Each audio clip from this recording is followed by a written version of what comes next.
Hello बच्चों, चलिए प्रश्न को पढ़ते हैं। प्रश्न में हमें दिया है प्रकाश तंतु संचार निम्न में से किस घटना पर आधारित है।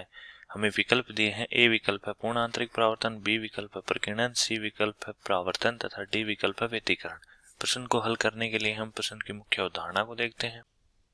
प्रश्न की मुख्य अवधारणा में हम विचार करेंगे कि प्रकाश तंतु होता क्या है। प्रकाश तंतु एक लचीला पारदर्शी तंतु होता है जो उच्च गुणवत्ता के संयुक्त कांच या क्वार्ट्ज तंतु से बना होता है तथा इसका व्यास अति अल्प लगभग 0.1 मिलीमीटर के बराबर होता है, जो कि लगभग बाल का व्यास होता है। प्रकाश तंतु एक लचीला पारदर्शी तंतु होता है। यह उच्च गुणवत्ता के संयुक्त कांच या क्वार्ट्ज तंतु से बना होता है तथा इसका व्यास बाल के व्यास के बराबर लगभग 0.1 मिलीमीटर होता है। प्रकाशिक तंतु के दो भाग होते हैं। पहला भाग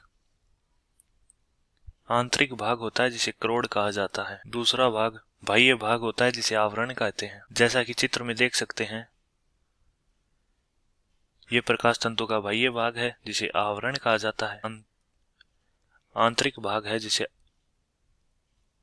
क्रोड कहते हैं तथा प्रकाश तंतु के क्रोड का अपवर्तनांक आवरण से अधिक होता है। क्रोड का अपवर्तनांक आवरण से अधिक होने के कारण क्रोड सघन माध्यम की तरह तथा आवरण विरल माध्यम की तरह व्यवहार करता है तथा जब प्रकाश क्रोड व आवरण की उभयनिष्ठ सतह पर गिरता है तो क्रांतिक कोण का मान आपतन कोण से कम होता है, जिससे किरण अंतरापृष्ठ पर आपतन के पश्चात पुनः उसी माध्यम में लौट जाती है। इस परिघटना को ही पूर्ण आंतरिक परावर्तन कहते हैं।